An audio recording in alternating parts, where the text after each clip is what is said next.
have plenty of time. It seems to me that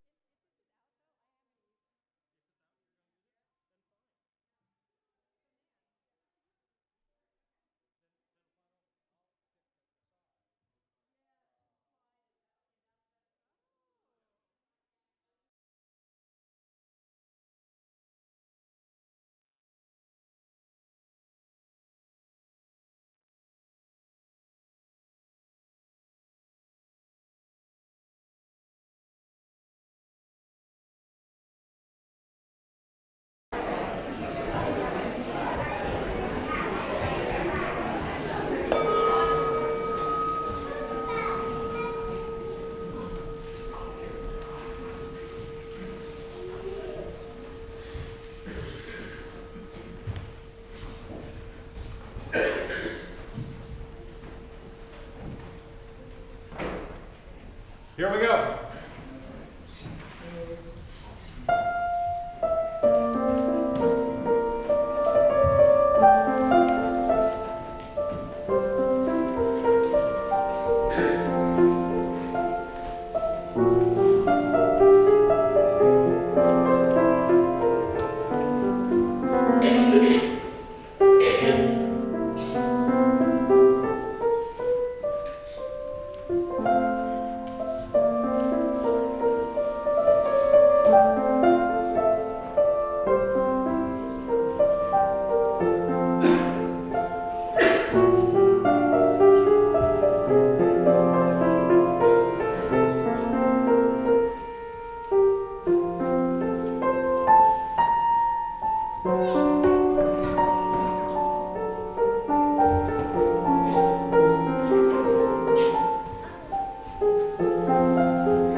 In a culture that worships winners, some people say the church is a place for losers. And they're right.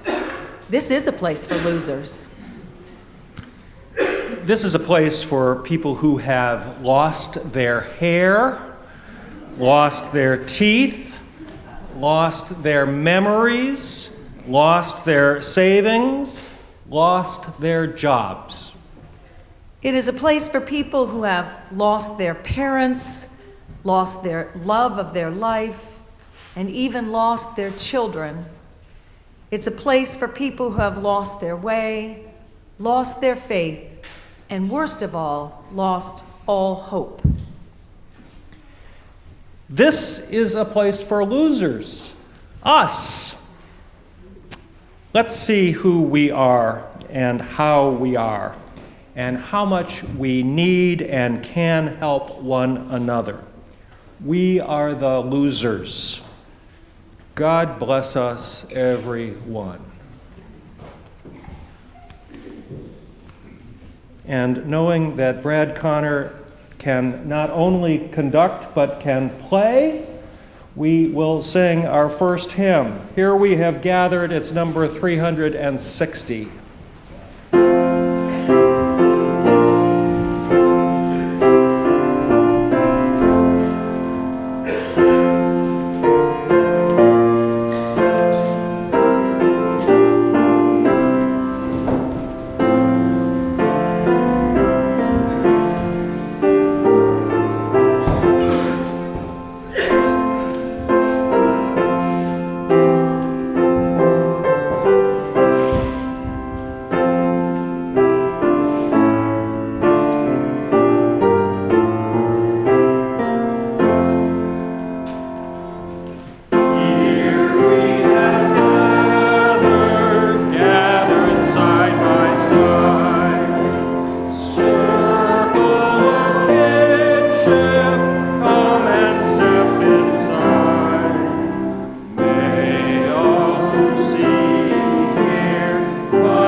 And we join in the words of our unison affirmation.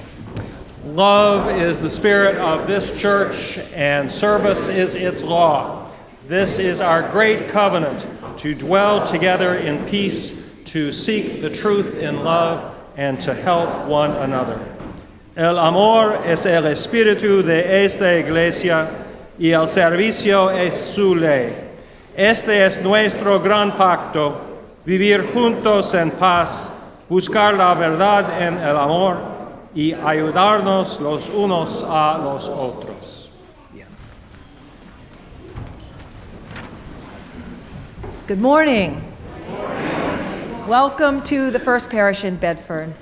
Welcome to this time of worship, no matter what shape you're in after this long, long, long winter that doesn't seem to want to give up. This has been a weekend of First Parish Bedford firsts for me. A fabulous pancake breakfast yesterday, followed by marching Minutemen, fife and drums, a prayer by the company chaplain, and speeches and speeches and more speeches, and then the heroic pole capping. And then this morning, the joyful meeting of mystery friends over a delicious breakfast. I could really get to like this place. In case we haven't met, I'm Lisa Perrywood, and I'm the acting parish minister alongside Senior Minister John Gibbons. We gather this morning, as on all Sunday mornings, in the spirit of love, service, and justice. Here we welcome and celebrate all of our glorious human diversity, age, race, economic status, varying abilities, sexual orientation, gender identity, religious and political beliefs. We are a Unitarian Universalist congregation living out our faith, united by shared values of respect for all life, compassion, justice, and peace. Whether you are brand new today or have been coming here all of your life, you are very, very welcome. This morning, we welcome Melissa Becker as our speaker, and she will be further introduced later in the service. And here on the pulpit is our membership book for those who wish to sign it, and as John says, be included in the class of 2018. It will be available for signing here or in the church office until next Sunday, April 15th, which is New Member Sunday, when we celebrate our new members. And please feel free to come up and sign after the service or speak to John or myself about becoming a member of this church. Following the service, please join us for fellowship and coffee in the common room right behind me. There will also be a talk back after the service with Melissa Becker in the Bacon Room, which overlooks the town green. And if you like, stop by the welcome table on your way if you'd like to learn more about us or tell us more about you. You'll also find a blue connection card in your pew, and if during the service you'd like to fill that out and stay in touch with us and what goes on here. And finally, in the back of your order of service, I want to call your attention to the announcements section. And now, finally, Kelly Umstadt and the adventurers have an announcement, something like they'd like to tell us about.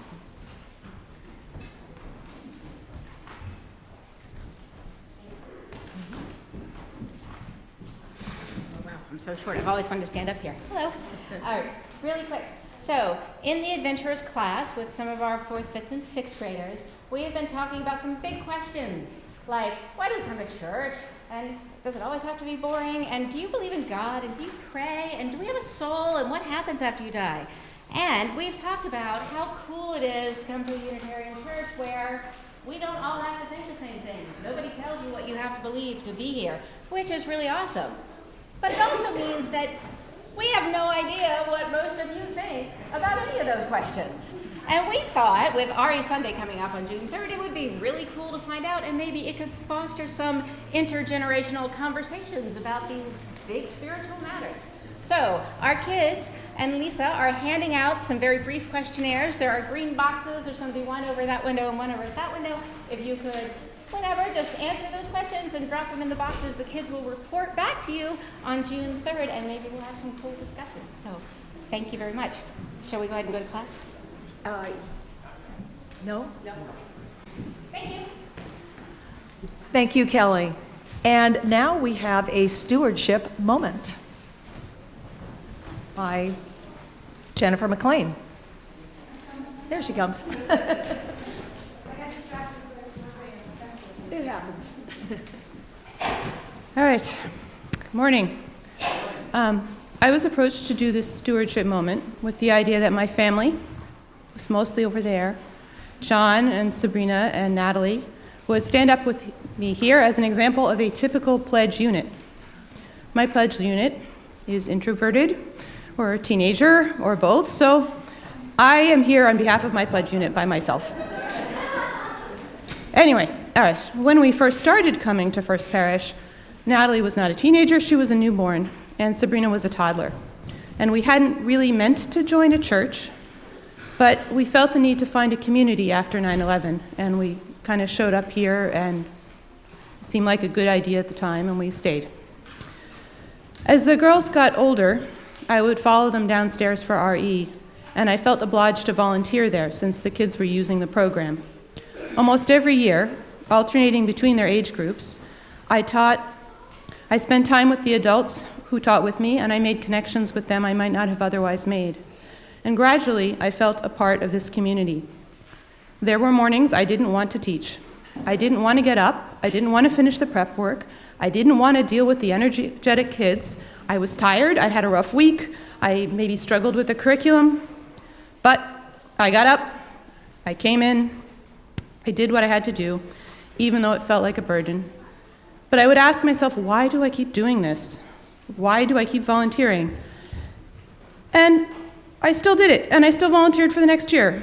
And there was this really strong sense that this was something that I should be doing, because if not me, then who? Now my kids, as I said, are teenagers and have aged out of RE, but I still teach. For a long time, I felt like I still owed something to this congregation and this community. I needed to pull my weight, and being a volunteer, in addition to pledging, was my way of doing that. For the last 4 or 5, or I'm not sure how many years, I've been in 2nd and 3rd grade. Someday I'll graduate. And the last few years, we've been using the UU Superheroes curriculum, which is in fact one of my favorites. It allows us to learn about individuals who lived our principles, and a few of them have been mentioned actually this past year from the pulpit, including King John Sigismund and the Edict of Torda. Maybe you guys found the poster, the reprint of the picture. John went to Transylvania to celebrate the 450th anniversary of that recently. Also, Lisa and Fiona spoke with you a few weeks ago about Lewis Latimer during a time for all ages. Light bulbs, air conditioners, anything? Anybody? All right, so these are some of our superheroes. In November of 2016, it was the Sunday before the election, we chose Olympia Brown as the subject of our lesson. You may know that she was the first woman ordained as a minister and recognized by a denomination. She was also a hero of our own female minister at the time, Megan Lines, who joined our class for an engaging conversation about this early 20th century woman who persisted. Olympia Brown was one of the only early suffragettes who lived long enough to see the 19th Amendment pass and who was able to cast a ballot herself. The kids were really excited to learn about her.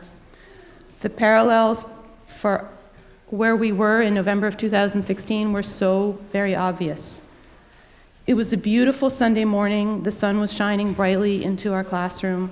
The energy and hope in that room was a beautiful thing. I can still see the smiling faces in the sunshine. These kids understood the values we had shared with them their whole lives. This election mattered. Validating the inherent dignity and worth of all people was important. Voting and democracy were things to be celebrated. The kids were so engaged and excited, and the scene is such a strong, vivid memory for me. Since the election, with all the changes we have seen over the last year, I have been struggling. I often feel a sense of despair about the future of our society and of our planet, but sometimes I can hold on to that memory of those children, your children, our children, and have some hope. I realized this past fall, as I was teaching 2nd and 3rd grade again, that I don't just keep teaching out of a sense of obligation, that I am getting something valuable out of the experience. I give my time and energy, my careful thought and attention to try and help build something. I can share our values with the next generation. I can see their compassion. It gives me hope that things can be better. Building this future and also this place of refuge, emotional or otherwise, is a gift that we all give each other. In supporting this church, we also nourish ourselves. We all know that good intentions aren't enough. A community like ours needs time and money. When last year's pledges fell short of our goal, we were asked to reconsider. Could people give more? John, not that John, but that John, and I talked about it and thought, if not us, who? And so we increased our pledge. I strongly encourage you to think about how you want to build and sustain this community. Our annual pledges are not membership fees. Each year, we are asked to consider what we can give to make this place real. Consider the gift that this community is to you and give it forward. If not you, then who? Thank you.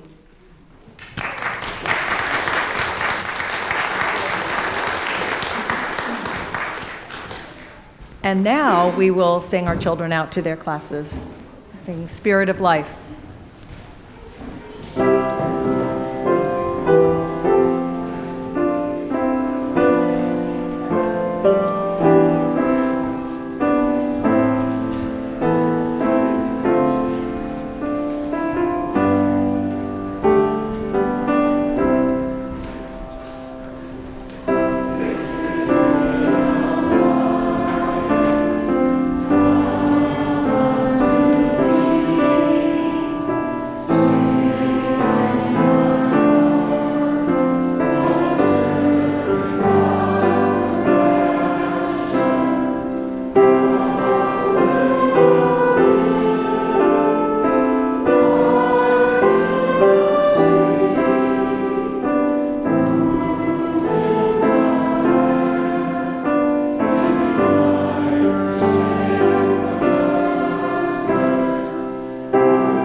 I spoke with one of you a few days ago, and you recently happened to visit the Unitarian Church in Milwaukee. And that Sunday happened to be a speaker on a topic like quantum physics, and you loved it. And then here, just a few weeks ago, we had a speaker who told us a lot about dirt and microorganisms, unseen and undervalued workers of the world. And last week, I wondered aloud about the afterlife and the quality of pomegranates in heaven. And now today, it's opioids and the opioid crisis. What is going on here? We say, you know, it's not like this every Sunday. I simply want to affirm that one of our foremost values as Unitarian Universalists is a free and responsible search for truth and meaning. And that means that matters of quantum physics and soil microorganisms and the meaning of life and death and community health and the common good are all matters of our religious concern. Everything is connected. One cannot pluck a flower without disturbing a star, once observed Francis Bacon. And one of our theologians also observed, a purely spiritual religion is a purely spurious religion. Unto prehistoric times, matters of health and wholeness have especially been a concern for religion. And now, as Melissa is here to confirm, we live in a time of crisis and epidemic. And I'm going to ask you now to raise your hand if in some way, whatever way, your life has been touched by issues of substance abuse or addiction. And look around. Look around at the hands. My hand is raised, and it looks very nearly unanimous. To be human, Albert Schweitzer once said, is to be in the fellowship of those who bear the mark of pain. That would be all of us. Nan is going to introduce Melissa after our offering. Freely we have received, freely give, for the good work of this congregation within and far, far beyond these walls. Our offering will now gratefully be received.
It's my great pleasure this morning to welcome Dr. Melissa Becker to the pulpit to discuss the impact of the nation's opioid crisis.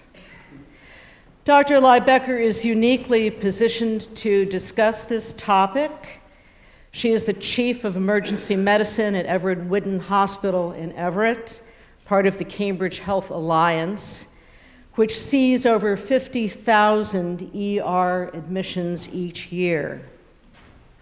She is the founder and director of its Division of Medical Toxicology. A graduate of Brown University School of Medicine and an instructor at Harvard University Medical School, she is a fellow of the American College of Emergency Physicians and the American Association of Emergency Medicine.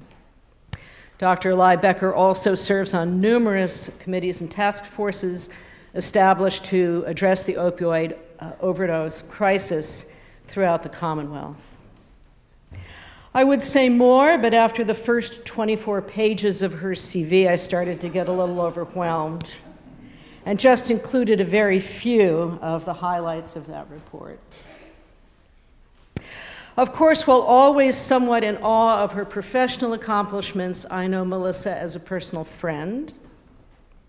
We met many years ago at First Parish in Lexington, where the Reverend Bill Clark performed her marriage to Sean Becker in 2007.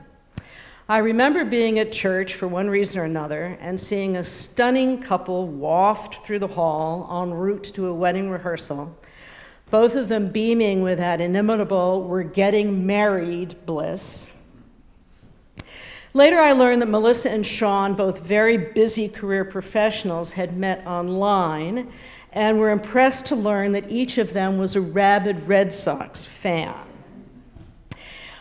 In fact, Melissa's CV states that she is a citizen of the United States and perhaps more significantly of the Red Sox nation. And unable to secure tickets to an actual game at Fenway, they agreed to meet at a bar nearby that would broadcast it. Each felt there was little to lose in this transaction, and that if the date was a bust, they at least would not miss seeing the game. The date wasn't a bust, and in fact, it was a sufficient success that 2 years later, Melissa and Sean married and held their wedding reception at Fenway Park.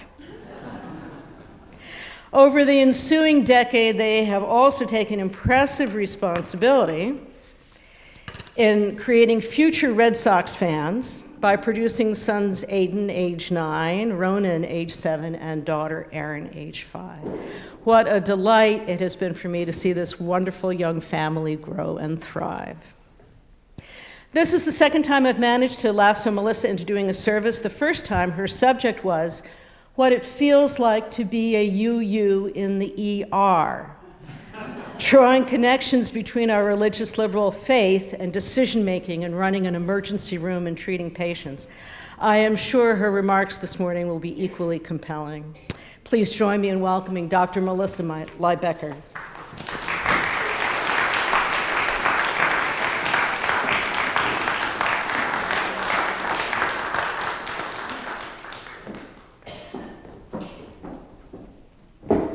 Thank you so much, Nan, and thank you so much to First Parish in Bedford for having me here today.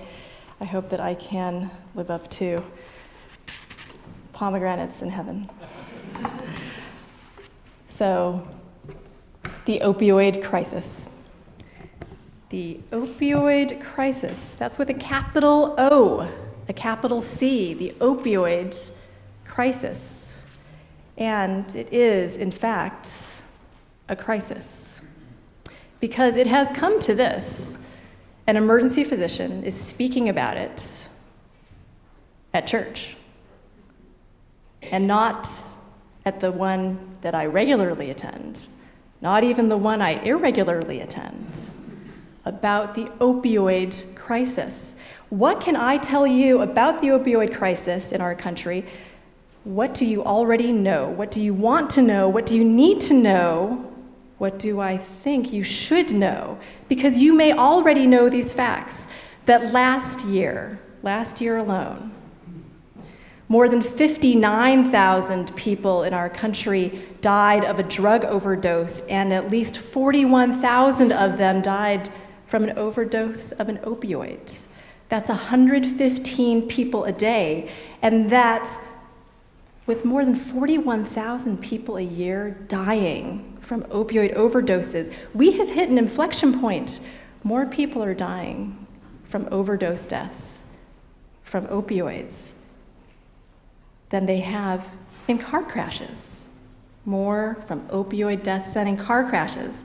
That throughout our country, particularly in the Midwest, deaths from opioid overdoses just last year increased by 30%.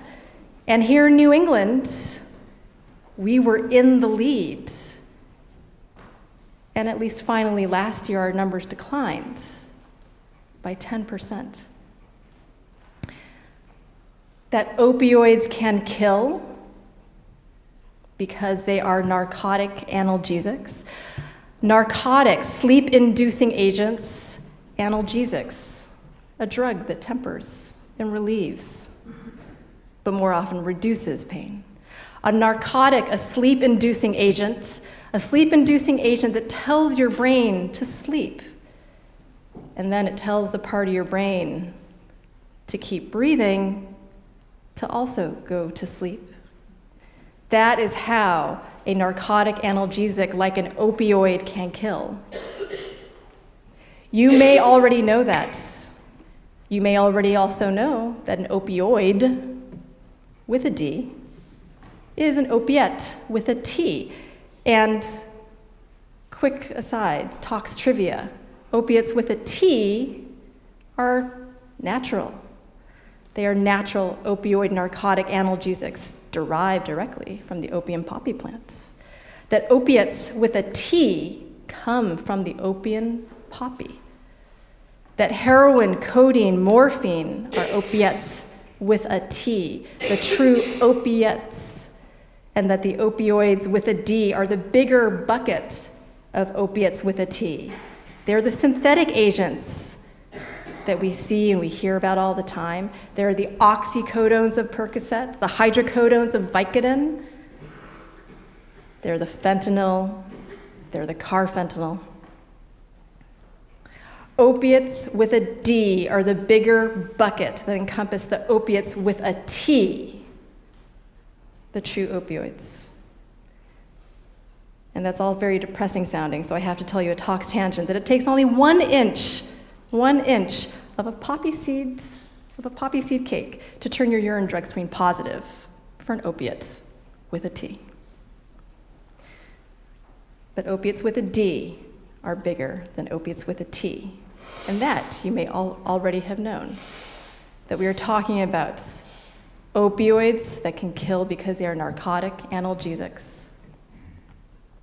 Analgesics that take away the pain, that for many people are their form of self-medication to help them through the tremendous and often soul-sucking overlap of substance use disorder with mental health crises.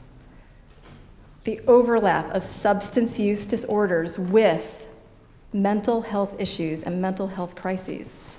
That some people don't know that they are feeling bad and they're feeling pain because they're lacking some neurotransmitter in their brain, but they do know that they just don't feel right, that they have psychic pain, and that the opioids that were meant to take away and reduce and sometimes relieve physical pain can also take away that psychic pain. Maybe you already know that. And you also may have known and may have reflected upon that somehow, wait a minute, pre-1999, 1998, why is it that most people could survive their physical pain with a little acetaminophen, Tylenol, a little ibuprofen, Motrin? They didn't need opiates with a T. They did not need opioids with a D. And what you already know in all likelihood, though, is that now you know opioids last year alone killed more than 41,000 people in our country, more than 115 people a day, more than the number of people who were killed in car crashes. You may already know these facts. So why would you want to come and hear about this again? Why would you want to be in church to hear about this from an emergency physician? Because am I going to tell you how many times in just the last year alone someone has come into my emergency department following an overdose from an opiate, from an opioid? How many times we have administered naloxone, Narcan, to a patient in my ED, in the parking lot? How many times has a limp body been pushed out of a car that has barely had time to stop into the ambulance bay? And as the car speeds off, my staff has run out and retrieved that person from the parking lot. And we've administered naloxone, and we've attempted a resuscitation. How many resuscitations have we conducted? How many times have we gotten the patient to the ICU? How many times have we not? How many times has my relatively small community hospital, in just the last year, 2 years, 3, called the New England Organ Bank and told them that it's time to harvest? That we are very sad that we are going to become a center playing host to organs for transplant. Because I'm not going to perpetuate the myth of blaming the ER for the opioid crisis, that I and my colleagues were told years ago that it must be our fault, that we brought it upon ourselves, that these people are getting hurt, and that they're coming to the emergency department in crisis because we must have been prescribing too many opioids, when in fact the emergency departments have prescribed fewer than 4% of all opioid prescriptions, fewer than 1% of all the tablets and pills. But at the same time, that's not to say that physicians and the healthcare system and big pharma and patient satisfaction scores don't share in the cause of this crisis. Patient satisfaction scores, big pharma, physicians, the healthcare system, the pressure from the administration, the patient satisfaction scores. We do share in responsibility. We do share in the responsibility. Surgical colleagues, dentists, even patients.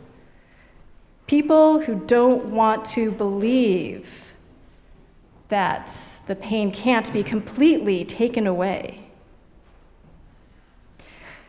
And believe me, physicians and those of us in healthcare wanted to believe that there was such a thing as an opioid, a narcotic analgesic, something that could kill you because it would tell you to forget to breathe. We wanted to believe that there was something that was not addictive, could not possibly be addictive, that we could provide something, the magic that could help with the pain. We forgot to teach people to listen to their bodies. We forgot that people need to listen to themselves because people know when something's not right, and they know when they're in pain. And that we can teach people, though, that when they're in pain, you can recognize that and accept that it's okay to say, I'm in pain. It's a signal. The only way that you will know, and the only way that you can share and then get appropriate help is to know and recognize when you're in pain. because I'm not going to tell you how many times a patient who was in pain does get brought into my emergency department. And fortunately, they are alive. And this time, though, they are kicking and they are screaming, and they are spitting and they are cursing. And all they want to do is leave, but they're still in pain. They've received their naloxone. They are alive, they are awake, they are breathing, but they are kicking and they are screaming and they are still in pain. And I'm not going to tell you how many times, just in the last month alone, or last week even, that my staff was assaulted by a patient, that my staff suffered pain, that my staff was assaulted by a patient who told us to F off because they were dead, but now they're not. And so now it is time for them to leave. They have the right to leave my emergency department. They do. They have the right to leave. I'm not going to tell you how many times the mothers, the fathers, the siblings, the girlfriends, the boyfriends, the grandparents, the mothers, the fathers, the siblings, the girlfriends, the boyfriends, the grandparents have begged me to wave my magic wand, to come up with another magic pill.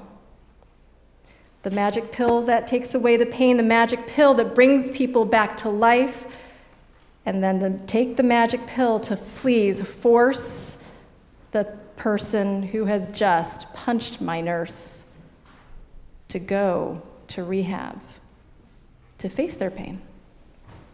I cannot tell you how many times we have petitioned our local courts to help and ask that a patient please go into treatment.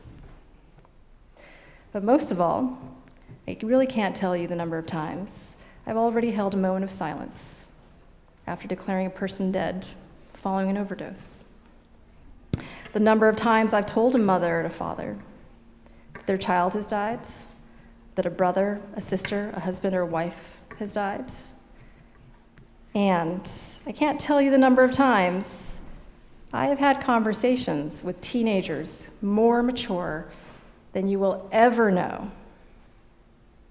Teenagers tell me, I've heard the story of how they found their parents slumped on the bathroom floor, how they shielded their younger siblings from what was happening, how they called 911, they started CPR, they got in the car and followed to come to the hospital so they could tell me the story. I cannot tell you how many times that has happened. And I cannot tell you the number of times the Kafkaesque twist has come about. When a patient is awake and alive, and they come and they tell us that they are in pain, and they ask for our help, and they say, I need help to go into recovery, and we say, we want to help you start this journey of recovery and enter into the next link in the chain of recovery, the chain of life, and together, our patient, my nurse, my social worker, my case manager, together we call, and we call, and we call. We call detox program 1, 2, 22, 52. And we call, and it's after 5 p.m., and it's on a holiday, and it's on a weekend, and there is no answer. And we call, and there is no answer.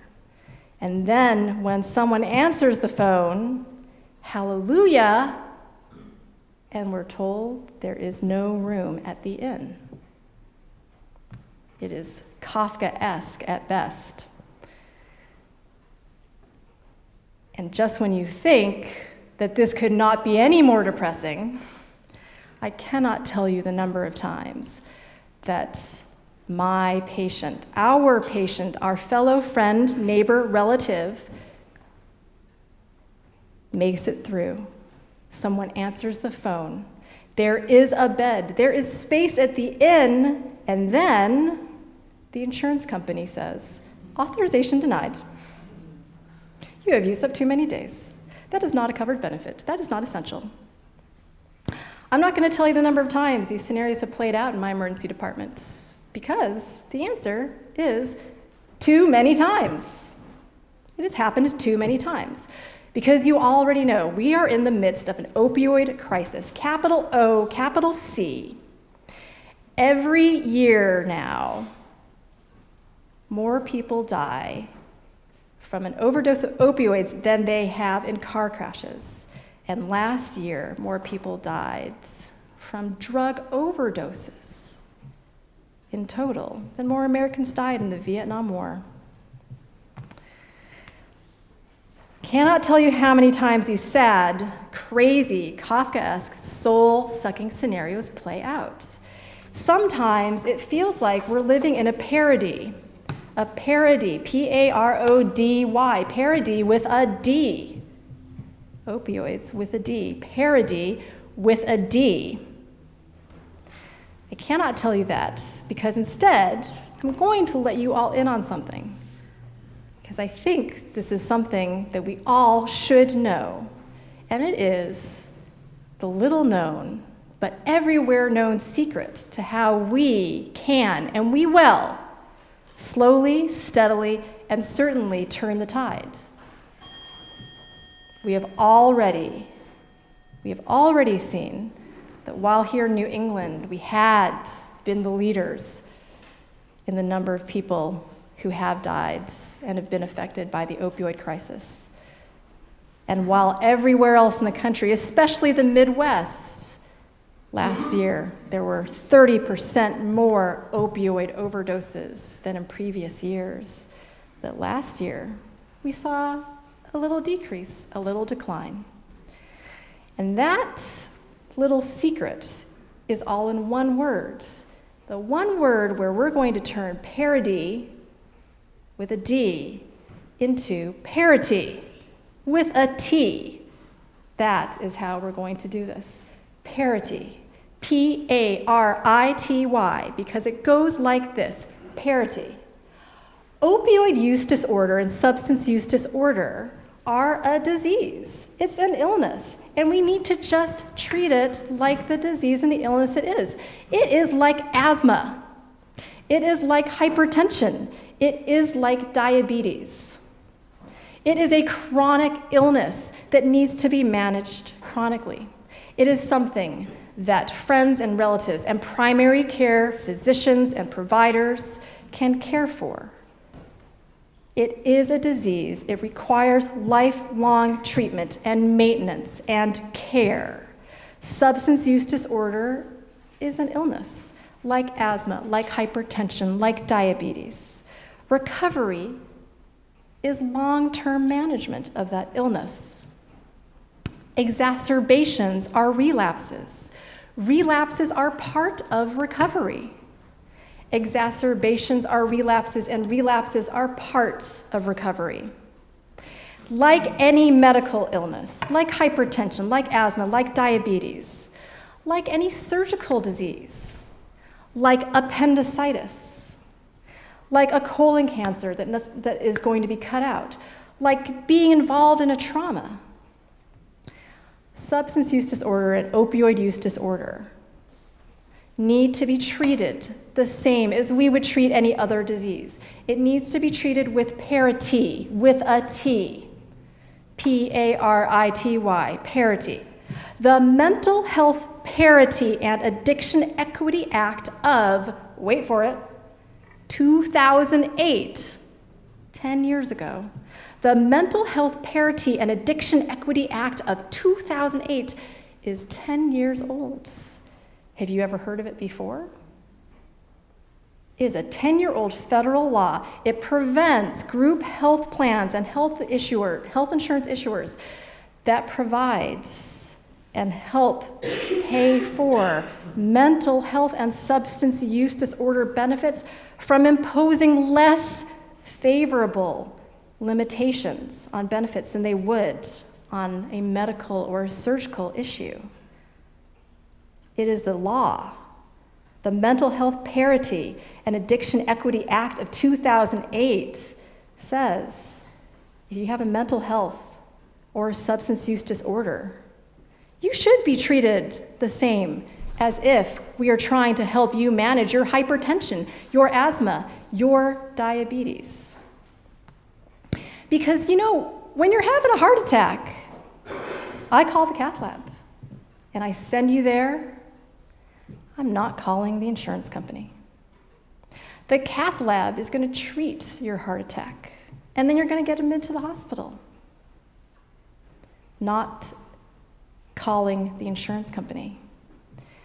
When you're having a heart attack, you go to the cath lab, you get admitted to the hospital. We're not making calls to your insurance company. No one cares what your insurance plan is. But if you're suffering from a substance use disorder, you are ready to enter into the chain of recovery. Maybe you're experiencing a relapse that is part of recovery. The carabiner that gets you on that first link in the chain of recovery, the missing link when you have substance use disorder, can be, number one, is anyone answering the phone? But number two, when that phone is answered, is your insurance plan willing to agree to the same parity in providing coverage for your condition, a condition that is like asthma, hypertension, diabetes? Because, yes, it's true, there are a lot of irons in the fire addressing the opioid crisis. A lot of irons in the fire. Public health officials of all shapes and sizes have made recommendations and have instituted programs, and hospitals, physicians, caseworkers, social workers, friends, relatives, families, all have made progress in making sure that, for example, nasal naloxone is free and available everywhere, especially here in Massachusetts. Free and available with standing orders at all pharmacies in our state. Physicians of all specialties, surgery, orthopedics, dentists, they're understanding. They're writing fewer prescriptions for fewer pills. E-prescribing is being used so that physicians and dentists can write fewer prescriptions at a time, fewer pills at a time, so that people don't have to leave with a giant prescription for something like 90 pills to treat, 2-3 days worth of pain. Medical students, allied healthcare professionals, they are receiving education as students on the magnitude of the issue. They know, we all know, the best means to prevent is by instituting prevention programs. There's a prescription monitoring program available in all 50 states. Law enforcement is decriminalizing the act of using drugs. There are peer recovery coaches that are coming on site and working with patients who have substance use disorder. Medication-assisted treatment is being used. All of these are fantastic initiatives, but the secret, the big thing that I am telling you, is that the solution is parity with a T. Parity with a T. We need to know and recognize substance use disorder is like every other chronic illness that we are committed to help and to treat as not just a public health, but a societal mission. Because right now, little did you know, coming to church today, I am deputizing all of you right now to also be public health officers, to understand that together we can change the paradigm and stop this from being a parity with a D. Let's make this about parity with a T. So I'm going to ask everyone, because I am going to wrap this up in less than 2 minutes. Stand now, and let's take a pledge together. We're going to pledge to change the paradigm. Stand, please. Repeat after me. I say your name. I, Melissa Becker, Pledge to change the paradigm of substance use disorder. Pledge to change the paradigm of substance use disorder. That we are going to treat substance use disorder with the parity it deserves. That we are going to treat substance use disorder with the parity it deserves. You're all deputized. Thank you. People need parity. Substance use disorder is a disease. This is not just about the fact that there is a law and the politics that surround going into that law. It is about people. It is about pain. It is about changing the paradigm. It is about capital O, capital C, opioid crisis, changing the solution to parity with a T. Thank you for having me.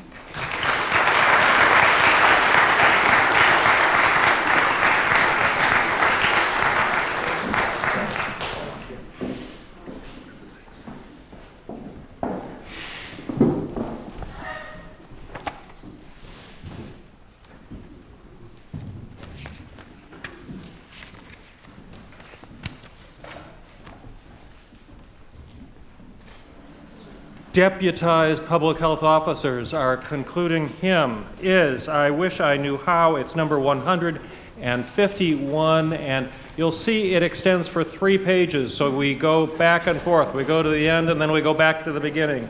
151.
and I'd sing, 'cause I know how it feels to be